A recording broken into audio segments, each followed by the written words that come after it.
Shri Gurubhyo Namaha, children. We are in the contents of business plan. In our previous class, we saw the other contents, and we know how business plan is very important. So it is essential for you to write your business plan properly so that you are able to carry out the business without any interest. The first thing we saw was the in the contents of the business plan. We saw first you should have the entrepreneur's biodata. So where you'll have all the details of the entrepreneur. And the second one we saw the details or description of the business venture. Okay, you should have the details of the business venture. What is the type of business that you're going to carry out, the mission of the venture, and your reason for going into the business. How what is the success that you're expecting? All that you're going to mention in this venture. The raw materials that you're going to use, the machinery, equipment, production process, etc. Then we saw the production plan.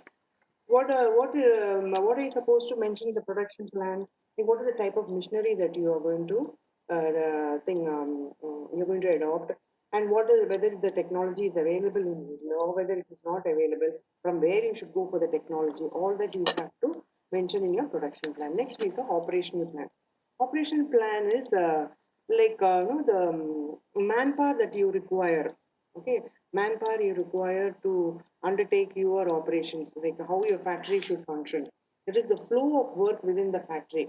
So that the planning and control of all the productive operation in all the stages of manufacturing in a final product is complete in accordance with the plan. And then you have the next stage, which is called as the organizational plan. The organizational plan is very important plan because in this, no, it provides all the important information that is the potential investor and the entrepreneur will be very clear with he'll have a clear understanding about the control of the organization and how other members will interact in the in performing their management functions. So, for example, if it's an organization, you should know who is there. Not if it's a school, you have a correspondent, then you have a principal, then you have teachers, then you have students, then you have administration staff and accounting staff. Then under that, you have some people working under them and all that. Like that, when you have a business, when you're starting the business, then you should first of all select the form of business.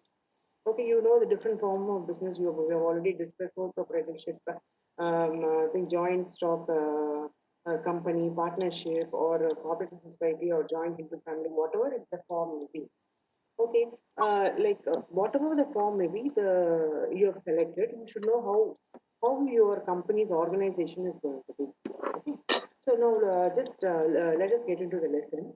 The organizational plan. So you may start any kind of business, but surprisingly, all of them will fall in one of the four basic categories. What are they? Manufacturing, wholesale, retail, and service. We have discussed in detail what is manufacturing, wholesale, retail, and service. In manufacturing, you have business that makes a tangible product which you can touch. That is tangible. Now, wholesale means what? You'll be buying in bulk from another manufacturer and you'll be selling to small retailers. Retail business is what directly you're going to sell it to the consumer. Service is what? Service is any business that sells intangible assets such as time or expertise, etc. So, next, thus, the organization plan is that part of the business plan that describes the proposed venture form of ownership. Now, see, each type of business differs significantly. Now, you see sole proprietorship, or you take partnership, or join into family, cooperative society, or corporation, or whatever it is, it all has different procedures. Okay. Now, if we take joint stock company, you have to prepare a lot of documents, you have to prepare memorandum articles, and what are all required by the registrar of company. Then go and register. Then they will give you a certificate of incorporation, then commencement of business, then you can start the business. And in all this, you have to, whatever they require, you have to mention. Right? Now, each type of business differs significantly. So, the commencement procedure is different, the legal procedure is different. If it is partnership, it is different. For joining into family, it is different. Cooperative society, it is different.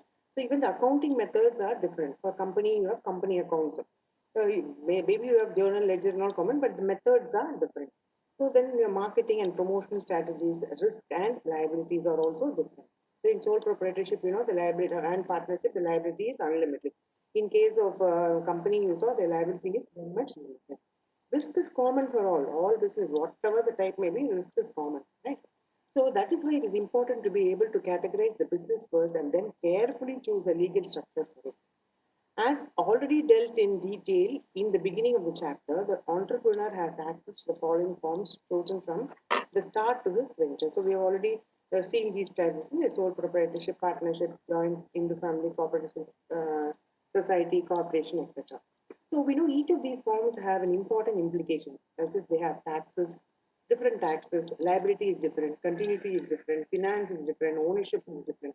So, as you're already familiar with the merits and demerits associated with different forms of organization, no form is the best form. So, entrepreneur, in light of multiple factors, decides the legal structure best suited to attain his or her aim. So, we have already discussed the merits and demerits of all these forms of organization, sole trader or partnership or into family or cooperative society.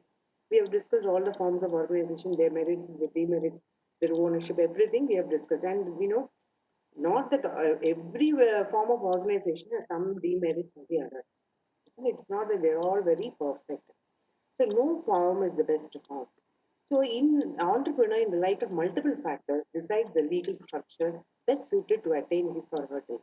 So the organizational plan is that part of the business plan that describes the proposed venture's opted form of ownership adequately mentioned, the term and conditions associated with the selected form, and the line of authority and responsibility of members of the new venture, name and designation and address and resumes of stake of members in the organization. We have already discussed who are the stakeholders, role and responsibilities of each member, procedures for solving conflicts, dispute amongst the members, forms of payment for members of the organization, voting rights, managerial and control rights of the.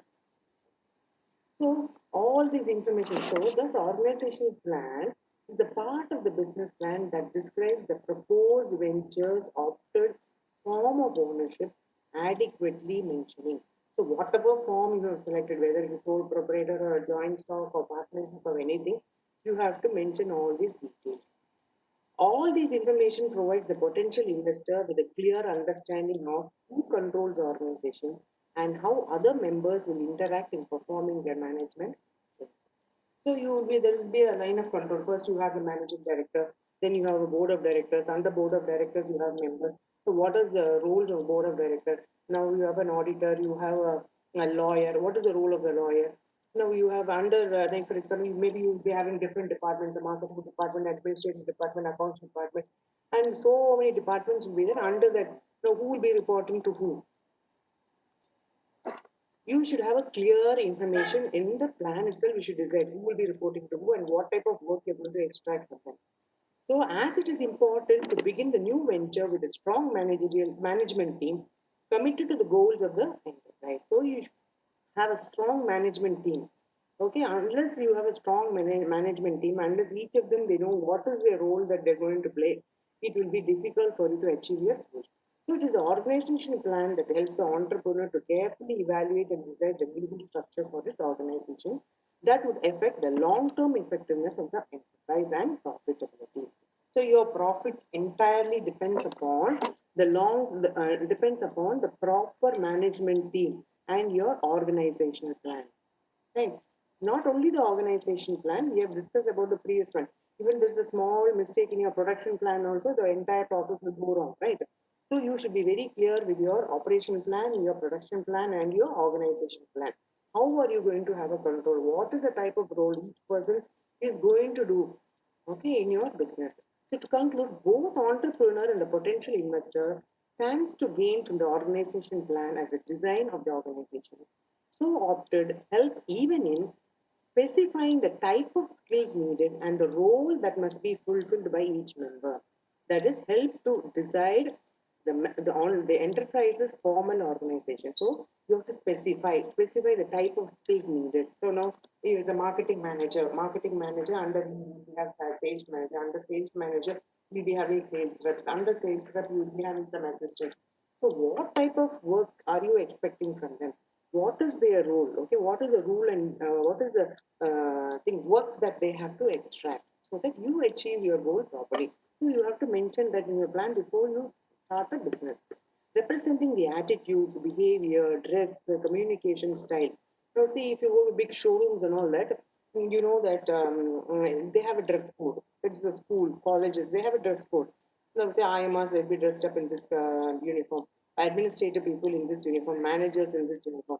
And like how you, you see, if you go to a supermarket or if you go to a big mall, maybe a jewelry, the way they treat you.